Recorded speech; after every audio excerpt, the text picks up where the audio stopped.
So hello guys, good morning, good afternoon और good evening. तो आज हम लोग जो है जनपद्स, ठीक है, जनपद्स और महाजनपद्स के बारे में पढ़ेंगे। किस तरीके से जो है छोटे छोटे टाउन्स का राइज हुआ और टाउन से जो है बिग सिटीज़ का राइज हुआ, और यहाँ से जो है किंगडम्स, और किंगडम से जो है बड़े एम्पायर का राइज हुआ।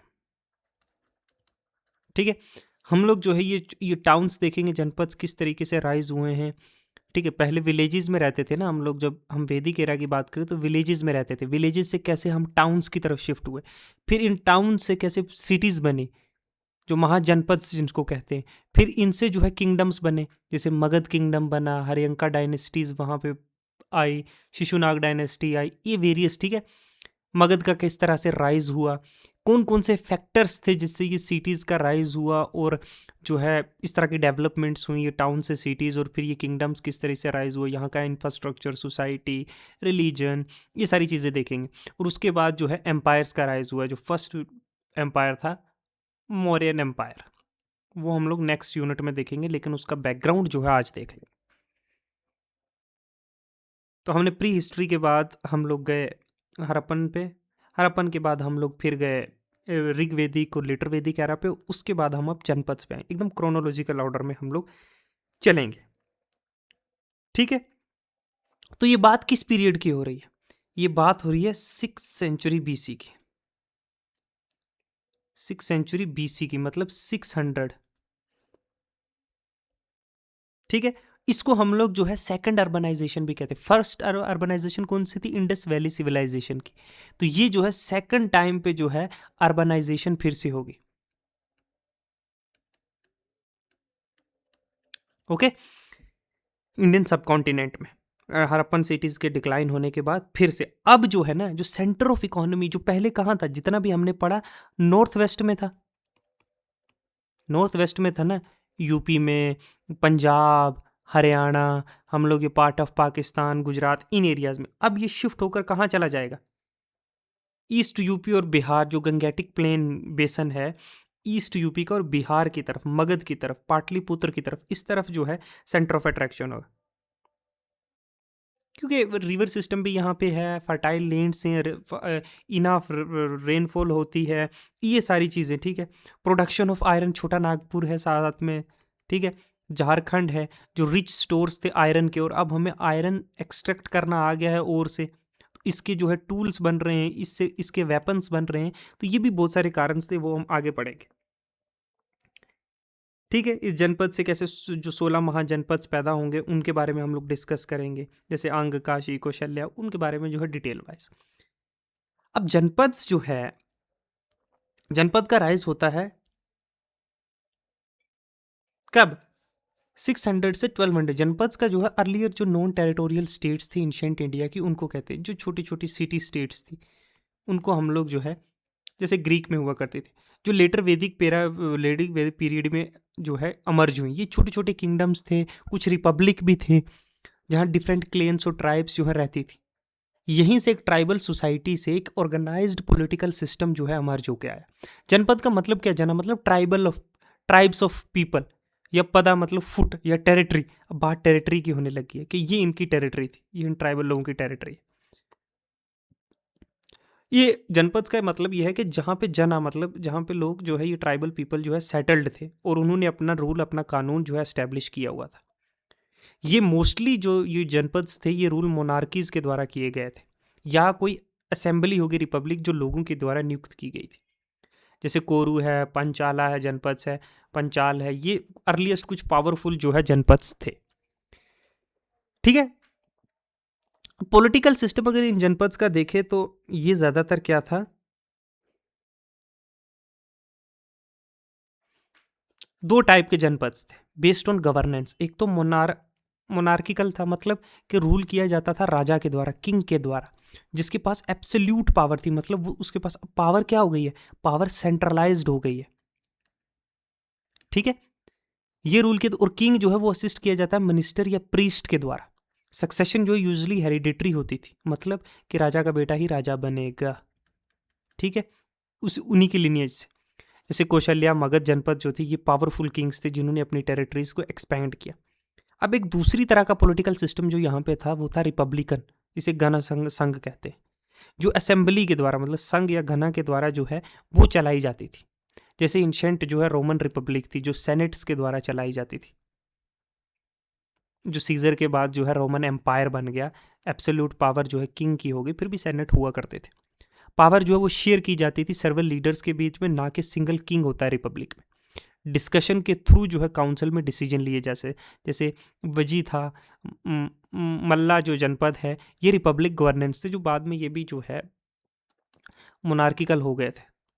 ठीक है, उसके बाद है कुछ इंपॉर्टेंट जनपद अगर हम देखें, अगर 600 BC का, ये 16 मेजर जनपद से जो बाद में जो है महाजनपद भी बने। इनमें से कोरू जो हरियाणा में था, ये मोनार्क था। पंचाल था जो वेस्टर्न उत्तर प्रदेश में था। कौशल्या था ईस्टर्न यूपी में। मगध बिहार में मोनार्क था ये भी। अच्छा, वज्जी नॉर्थ बिहार में। मल्ला जो है ईस्टर्न यूपी में था। गांधारा था, अवंती थे। तो ये 16 जो है क्या थे, ये 16 जो है जनपद थे। ठीक है, इकोनॉमी और सोसाइटी की बात करें जनपद की, एग्रीकल्चर जो है मेन ऑक्यूपेशन हुआ करता है। जैसे क्रॉप जो है वीट, बेरली, राइस जैसी चीज़ें उगाई जाती थी। ट्रेड एंड कॉमर्स डेवलप हुआ, मार्केट्स जो है ट्रेड रूट एक्सपेंड हुए। वरना जो कास्ट सिस्टम है वो जो मोनार्की के अंदर जो है और रिजिड हो गया। कोइन जो है, कोइंस अब शुरू हो गए हैं, क्योंकि एविडेंस हमें गंधारा और काशी से मिलते हैं कि कोइंस, अब बार्टर सिस्टम नहीं चल रहा, चलता होगा बार्टर सिस्टम भी, बट कोइंस जो है आ गए हैं। इसका मतलब क्या है, करेंसी एक प्रॉपर हो गई है। वॉर और एक्सपेंशन जो है वो कॉमन था जनपद के लिए, लैंड और रिसोर्सेज के लिए, ज़मीनों के लिए, रिसोर्सेज के लिए लड़ाई, आपस में वॉर्स होती थी। गंधारा का जनपद जो है वो एक मेजर ट्रेडिंग सेंटर भी बन चुका था, जो कनेक्ट करता था इंडिया को पर्शिया और सेंट्रल एशिया के साथ। ठीक है, तो ये मेजर जनपद थे जो शुरू में आए। फिर यही जनपद जो है, ये छोटी छोटी सिटीज़ जो है, ये मर्ज हुई एक दूसरे के साथ, एक्सपैंड हुए, मोर पावरफुल एम्पायर जो है बने, या एक दूसरे को कैप्चर करके, तो महाजनपद का राइज हुआ, मेजर सिटीज़ और टाउन्स का राइज हुआ।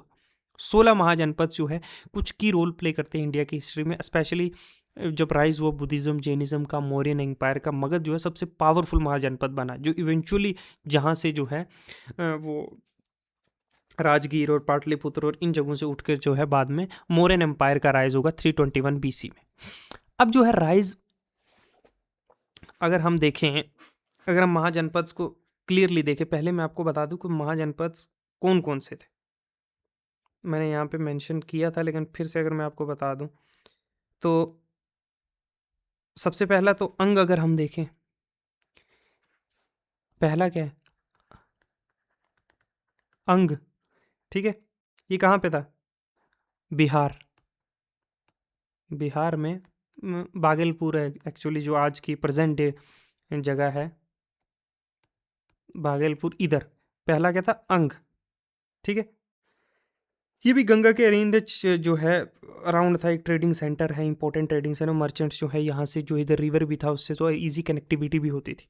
दूसरा है काशी। काशी तो याद है ना, वाराणसी में। काशी भी एक इंपॉर्टेंट महाजनपद था। ठीक है, इसकी कैपिटल कहाँ थी, वाराणसी में। वाराणसी, ठीक है, जो मॉडर्न डे जिसको क्या बोलते हैं हम, बनारस भी बोलते हैं। ये बाद में इवेंचुअली जो है इसको किसके द्वारा कैप्चर किया जाता है, कुशाला के द्वारा, कौशल्या के द्वारा, कुशल।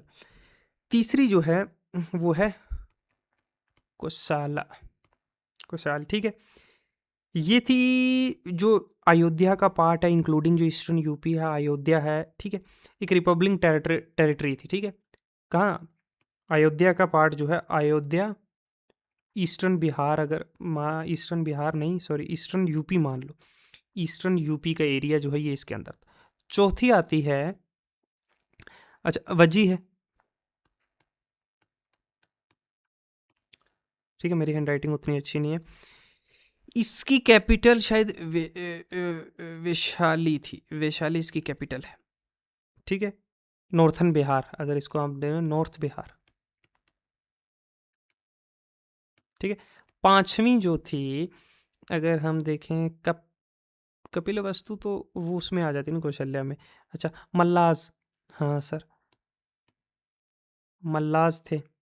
ठीक है, फिर आती है, एक है छठी जो है चेती। ठीक है, ये सेंट्रल इंडिया में, सेंट्रल इंडिया जो बुंदेलखंड का एरिया है ना, उस एरियाज में थे। फिर है एक सातवीं है वत्सा, ठीक है, जिसकी राजधानी जो है वो कुसम्बी भी थी। और फिर है आठवीं है कुरु, कुरु। और नौवीं है इसकी राजधानी शायद इसकी राजधानी थी जहाँ पे यार ये कोरू जो महाभारत हुई, इसकी राजधानी शायद इंदिरा जो है प्रस्था, ये इसकी राजधानी है। फिर 9वें नंबर पे आती है पंचाल। पंचाल ये भी जो है वेस्टर्न यूपी में है, गंगा रिवर को जो है डिवाइड करती है दो पार्ट्स में, यहीं पे है इसकी राजधानी। इसकी कैपिटल शायद बरेली है, या फिर कुछ पार्ट या यो फारुखाबाद के एरिया जो यूपी का है, ठीक है। अवंती है एक, अवंती। फिर है एक और थी, क्या नाम है उसका, कंबोज। अच्छा, फिर है असाका नाम से एक थी।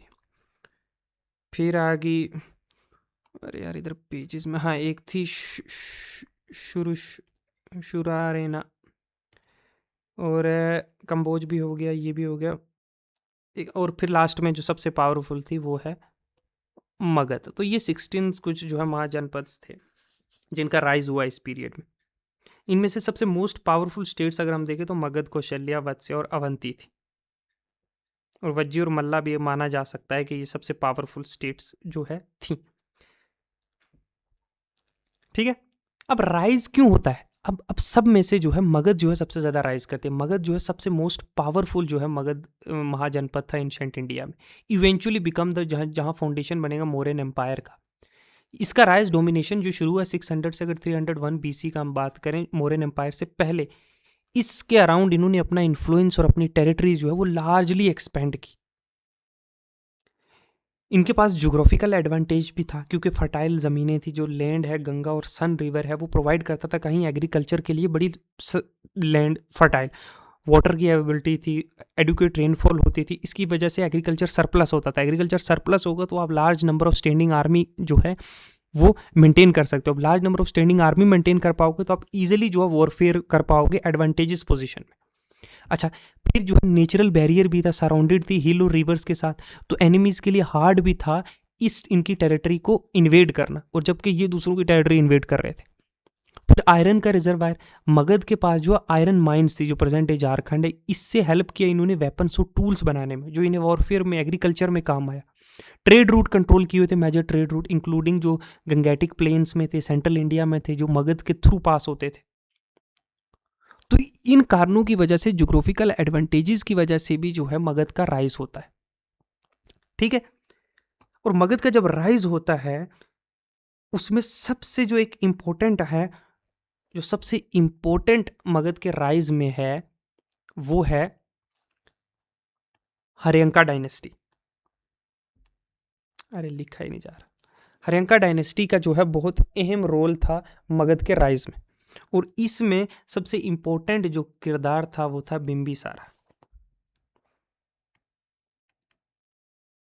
ठीक है, ये लिखा नहीं जा रहा, मैं आपको ऐसे पढ़ के बता दूं। बिंबिसारा जो है इसने रूल किया है अराउंड 52 ईयर्स। 52 ईयर्स का रूल है बिंबिसारा का। और इसने जो है अपने दौर में, एक्चुअली ये फाउंडर नहीं है, ओरिजिनल एक्चुअल फाउंडर इसको माना नहीं जाता, लेकिन ये एक्चुअल फाउंडर है। मतलब इसने एक्सपैंड किया और एक्चुअल में जो हर्यंका डायनेस्टी को स्ट्रॉन्ग किया। लेकिन कहा जाता है कि इसके ग्रैंड फादर जो थे उन्होंने जो है हर्यंका डायनेस्टी को जो है, उन्होंने जो है सबसे पहले स्थापना की थी हर्यंका डायनेस्टी की, लेकिन एक्चुअल फाउंडर जो है वो बिंबिसारा को माना जाता है। ठीक है, और ये कंटेम्पररी था, ये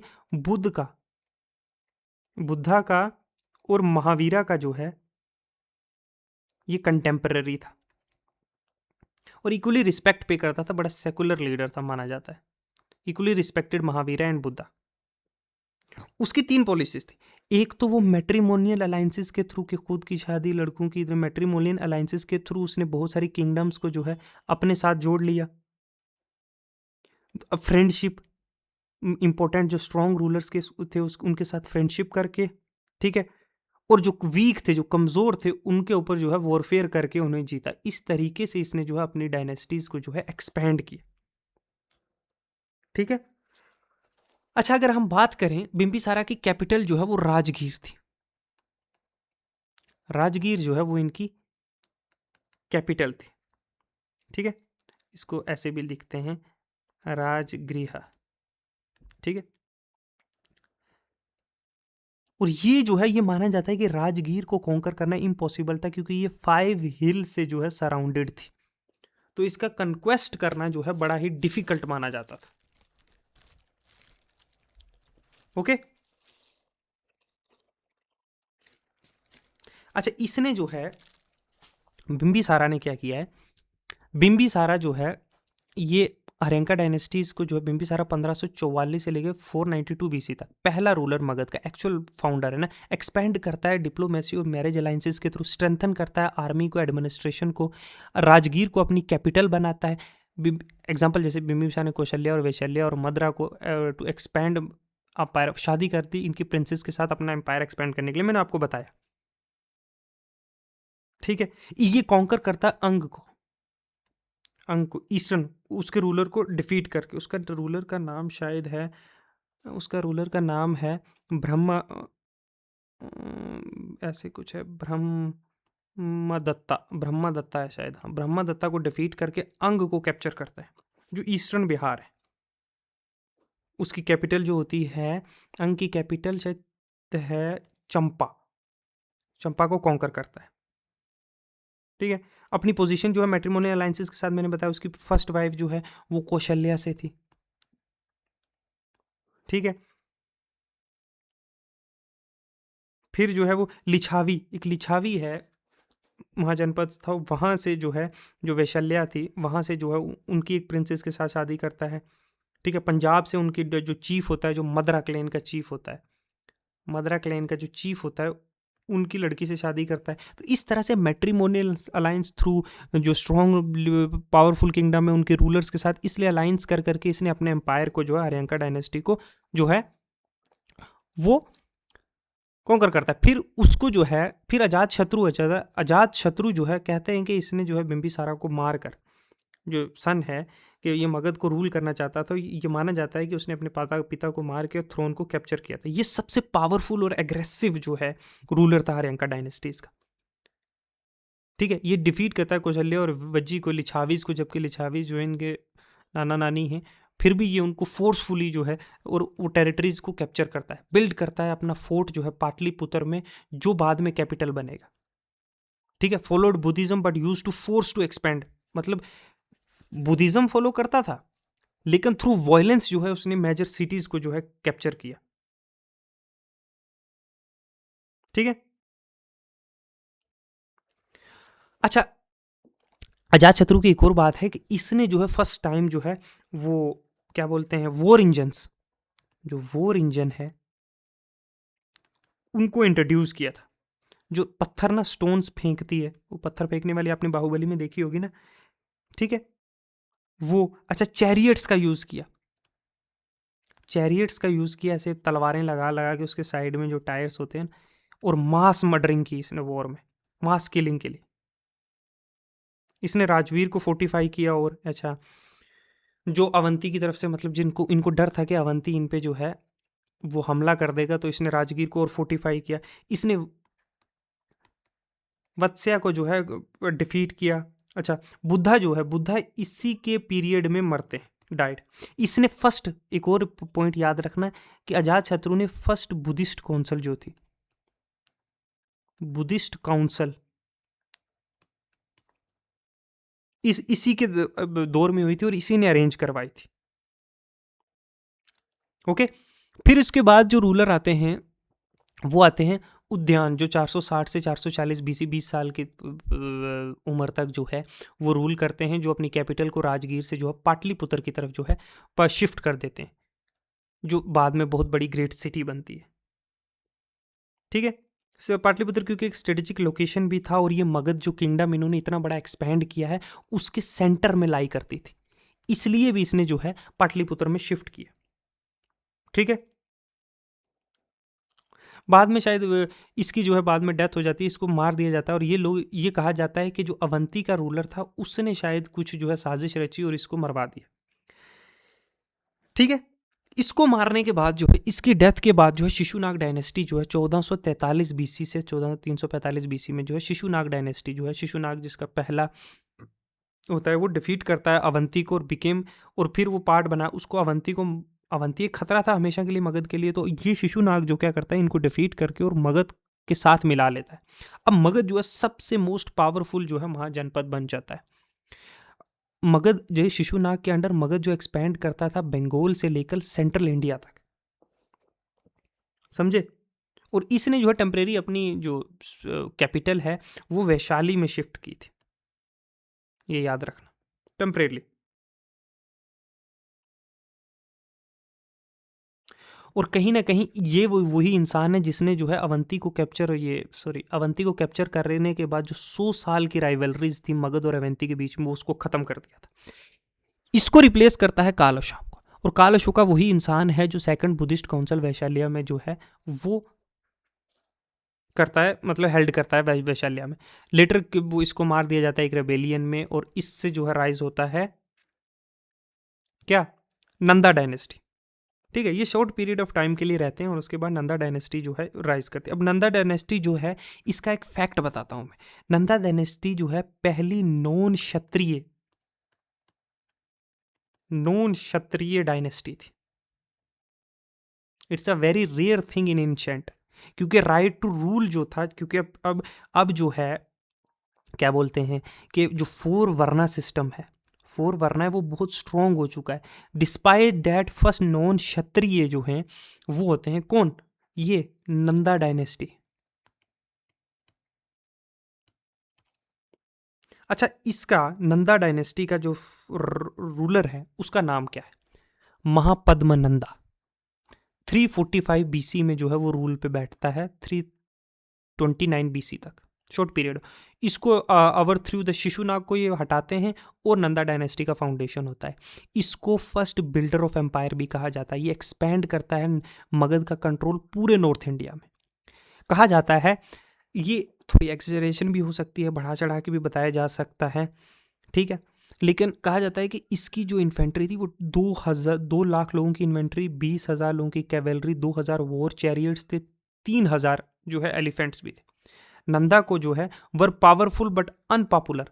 देख, पावरफुल थे लेकिन लोगों के बीच में जो मतलब इतना लोग इन्हें पसंद नहीं करते थे, क्योंकि हाई टैक्स था और हार्श रूल था, बड़ा सख्त कानून था।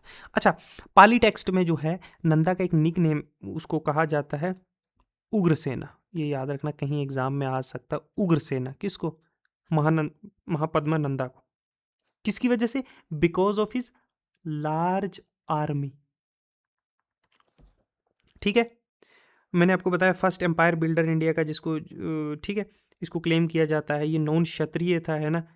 अच्छा, इसी ने जो है कालिंगा को, जो कालिंगा है, कलिंगा को जहाँ पे अशोकाबाद में लड़ाई लगे, कालिंगा को मगध में जो है क्या किया था, ऐड किया था, ठीक है, कॉन्कर करके। और जिना जिना एक जिना है, उसकी इमेज जो है वो लेके आया था मगध में। बाद में कालिंगा इसको जो है इसका बदला लेंगे। कौशल्या को एक्वायर करता है, कौशल्या को जो है महापद्मा नंदा एक्वायर करता है, ठीक है। अब इसको जो है, इसको धनानंदा जो है वो जो है इसको रिप्लेस करेंगे, और ये लास्ट इंपॉर्टेंट रूलर है अगर इस डायनेस्टी का देखें। इसके बाद भी हैं छोटे मोटे, लेकिन इतना इंपॉर्टेंट नहीं है, ठीक है। अब इसकी ह्यूज आर्मी थी, और ये भी बिलीव किया जाता है कि इसी पीरियड में जो है अलेक्जेंडर जो है वो जो है क्या करता है, कॉन्क्वेस्ट करता है इंडिया में, इन्वेड करता है, जो अटैक करता है पंजाब में ड्यूरिंग इसी के रेन में, और आगे नहीं बढ़ता है due to his large army, known for his wealth. लेकिन ये लोगों के द्वारा इसे नापसंद किया गया था। इसी को चंद्रगुप्त मौर्य जो है ओवरथ्रो करेंगे, और यहीं से जो है मौर्यन एम्पायर का राइज होगा। धनानंदा को, वो जो है ना किसके गाय, चाणक्य को जो है की बेइज्जती करता है, उनका अपमान करता है, धनानंदा ये वही है, और यहीं से मौर्यन एम्पायर का राइज होगा। अच्छा, इसका वैसे भी लोगों को एक्सेप्टेड नहीं था, क्योंकि बड़ा हैवी टैक्सेस था, क्योंकि इतनी लार्ज आर्मी को विथस्टैंड करने के लिए भी तो टैक्सेस था, तो उसका बर्डन जो है कॉमन पीपल पे था, लेमैन, जो लेमैन थे उनके ऊपर था।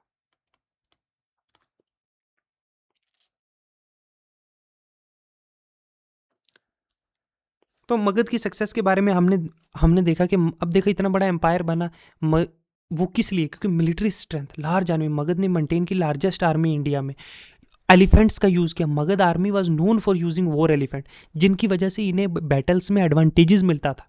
एडवांस फोर्टिफाइड सिटी जैसे राजगीर और पाटलिपुत्र हैं, ये पूरी तरीके से जो है फोर्टिफाइड थी, किले थे, दीवारें थी, तो डिफिकल्ट था बाहर से कैप्चर करने के लिए।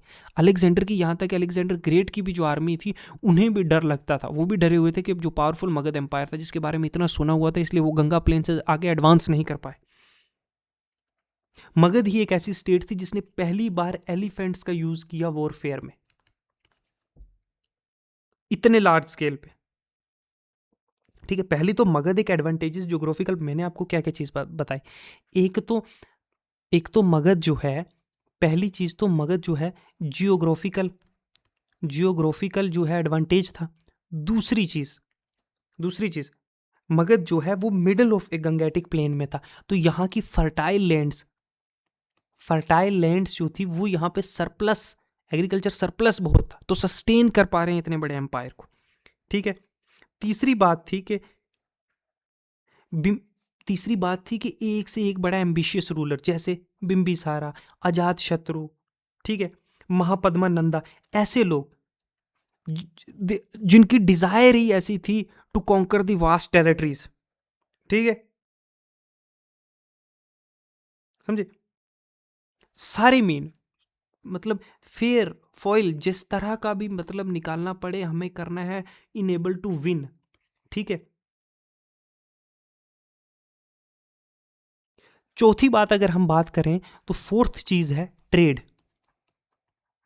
ट्रेड एक बहुत इंपॉर्टेंट था, मेटेलिक मनी, इन जैसी चीज़ें। और मगध लाई करता था, कहीं देखो ना, वेस्ट बंगाल का रीजन इधर है, नॉर्थ वेस्ट इधर है, गुजरात इधर है, तो सारे रूट्स के जो है सेंटर में लाई करता था और टोल टैक्सेस कलेक्ट करते थे थ्रू ट्रेड्स। अपना ट्रेड भी जो है पहुंचता था। अब गंगा जो है पहुंचा रही है, ठीक है, इधर से वेस्ट बंगाल, उधर उधर से शिप के थ्रू पूरी दुनिया में जा रहा है। समझे? तो इस तरीके से जो है मगध का राइज हुआ। देखो, एफिशिएंट टैक्स सिस्टम, नंदा के एक स्ट्रॉन्ग रेवेन्यू सिस्टम था जिसने मगध को बहुत अमीर बनाया। एग्रीकल्चर बूम हुआ, फर्टाइल लैंड्स थी, इरिगेशन सिस्टम था, ठीक है, ऊपर से आयरन का यूज़ किया गया, large scale forest cut down किए गए, सरप्लस वो लैंड्स भी एग्रीकल्चर में लाई गई। ट्रेड है, पाटलिपुत्र एक मेजर ट्रेडिंग सेंटर बन गया था। ब्यूरोक्रेसी, जो रूल्स था, रूलर थे स्पेशली जो नंदा थे, उसने एक सेंट्रलाइज एडमिनिस्ट्रेशन सिस्टम शुरू किया। देखो, ब्यूरोक्रेसी एफिशिएंट नहीं होगी तो रूल नहीं हो सकता। मगध इंपॉर्टेंट ट्रेड रूट्स को जो है वो कैप्चर किया हुआ था, जिसके साउथ इंडिया और जो सिल्क रूट था, उसमें जितना भी ट्रेड हो रहा था वहां से ये मनी कलेक्ट कर रहे थे और अपना जो माल भी है वो इंपोर्ट एक्सपोर्ट हो रहा था। इसकी वजह से ये फ्लोरिश हुआ है। समझे? अब इसी दौर में जो है इसी दौर में जो है role of Magadh in Buddhism and Jainism. देखो, बुद्ध और महावीर जो है ना, उन्होंने दोनों ने प्रीच किया है मगध में, मेकिंग इट्स कहीं ना कहीं ये सेंटर बन गया दोनों रिलीजन का। अजात शत्रु और उदयन ने सपोर्ट किया बुद्धिज्म को और हेल्प किया इसको स्प्रेड करने में। पहली और फर्स्ट और सेकंड जो बुद्धिस्ट काउंसिल हुई थी वो भी मगध ने करवाई थी। इससे जो बुद्धिज्म का एक्सपेंशन हुआ, बाद में तो अशोका आया। डिक्लाइन तो आप समझ रहे हो, धनानंदा जो एक बड़ा ऑपरेसिव रूलर था, इसकी वजह से लोगों में बड़ी नाराजगी थी।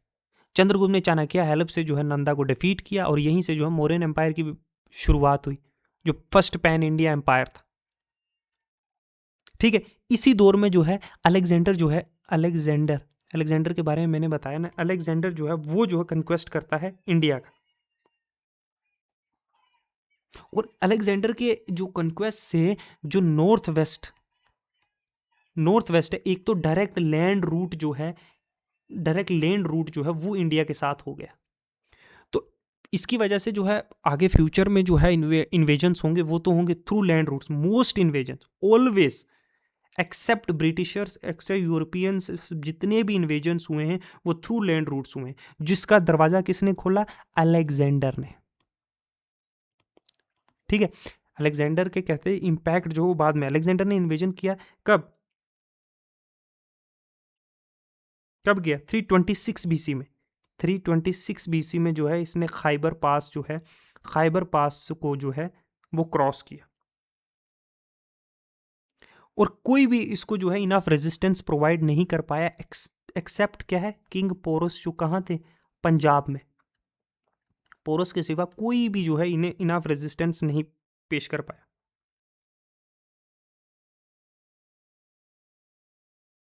समझे, जो जो लड़ता है फेमस बैटल, अब फेमस बैटल कौन सी है, तो बैटल ऑफ, जो इसके साथ लड़ता है बैटल ऑफ, कौन सी है, हायदा पास। ये फेमस बैटल लड़ी जाती है इसके साथ, जिसमें जो है वो हार जाता है कि कौन सा रिवर, कौन सा है, रिवर झेलम। ओके, वो सबमिट कर देता है और सरेंडर कर देता है, और बाद में जो है वो इसे कहा जाता है कि पुरुष को इसकी सारी टेरिटरीज इसको वापस कर दी जाती हैं, और इसे रूल करने का जो है दिया जाता है under Alexander, subordinate to Alexander. ठीक है, यहीं पे जो है अलेक्जेंडर, एक बात याद रखना, अलेक्जेंडर जो है यहीं पे अपने 12 जो है बड़े बड़े स्टोन्स के अल्टर्स जो है, जो ब्यास रिवर है उसके किनारे पे जो है लगाता है, कि यहाँ तक अलेक्जेंडर आया था। वो इंडिया में 19 मंथ्स के लिए रहता है, 19 महीनों तक। फिर वो घर जाता है, और वो जाते जाते जो है बेबीलोन में जो है उसकी, बेबीलोनियन सिटी है ना, वहां पे उसकी डेथ हो जाती है। तो जितनी भी उसने टेरिटरीज, क्योंकि उसको अब वो अभी कॉन्कर करके वापस गया, तो जितनी भी वो टेरिटरी कॉन्कर करता है वो सुन जो है डिसइंटीग्रेट हो जाती है। वेरियस जनरल्स जो हैं उसके, वो जो है उसको जो है अपने अपने इंडिपेंडेंट जो है रूल बना लेते हैं, इंडिपेंडेंट स्टेट हो जाती है। ठीक है, अब अलेक्जेंडर का इम्पैक्ट जो है वो तो मैंने बताया कि एक डायरेक्ट सी रूट, एक जो एंशंट इंडिया के साथ जो है एंशंट यूरोप का पहली बार जो है फर्स्ट कांटेक्ट होता है। ओके, एक डायरेक्ट ट्रेड रूट बन जाता है, एस्टेब्लिश हो जाता है एक डायरेक्ट रूट इंडिया और ग्रीस के बीच में। ठीक है, बड़े सारे जोग्राफिकल जो है क्रोनोलॉजीज हैं, किस तरह के एरियाज है, ये सारी चीज़ें जो है पीछे छोड़ के चला जाता है। तो कहीं ना कहीं इंसाइट है कि फ्यूचर कोई भी कैंपेन इंडिया में होगी, तो ये एक ओपनिंग छोड़ के चला गया है।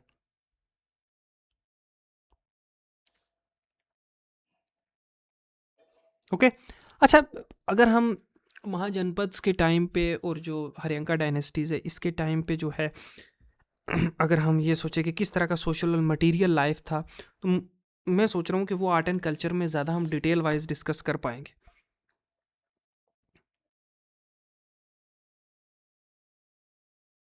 ठीक है, जो एडमिनिस्ट्रेटिव सिस्टम था मोस्टली जो मोरियन एम्पायर का जब हम डिस्कस करेंगे तो उसमें बड़ी डिटेल वाइज हम लोग जो है लीगल सिस्टम, सोशल सिस्टम कैसा था, कंडीशन ऑफ वुमेन, ये वर्ना सिस्टम, ये सोशल एडमिनिस्ट्रेटिव सिस्टम, ये सारी चीज़ें वहाँ हम लोग डिस्कस करें तो ज़्यादा सही रहेगा, है ना। ठीक है, मोरियन एम्पायर में हम लोग यहाँ का, इनकी सोसाइटी कैसी थी, ठीक है, सोशल लाइफ कैसी थी, मटीरियल लाइफ कैसी थी, मटीरियल लाइफ कैसी थी, अच्छा लीगल सिस्टम कैसा था, मनुस्मृति का क्या इम्पैक्ट हुआ अच्छा मजाक कर रहा है, ठीक है, एडमिनिस्ट्रेटिव सिस्टम कैसा था, एडमिनिस्ट्रेटिव सिस्टम कैसा था, फिर जो है यहाँ के, और क्या है, मटेरियल लाइफ में ही आ जाएगा ना, आर्ट एंड कल्चर जो था, आर्किटेक्चर, ये सारी चीज़ें जो है हम लोग जब मोरियन एम्पायर करेंगे 326 बीसी के बाद का जो ये पीरियड है 326 बीसी नहीं, तो वो सारी चीज़ें डिस्कस करेंगे। ठीक है, मोरियन एम्पायर डिस्कस करने के बाद जो है हम लोग चलेंगे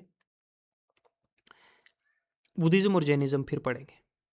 बुद्धिज़्म और जैनिज़्म में थोड़ा बाद में पढ़ रहा हूँ, फिलोसफिकल एंगल भी है, बाकी चीज़ें हैं। ठीक है, तो यहीं तक रखते हैं आज के लिए। ठीक है, गुड बाय, थैंक यू।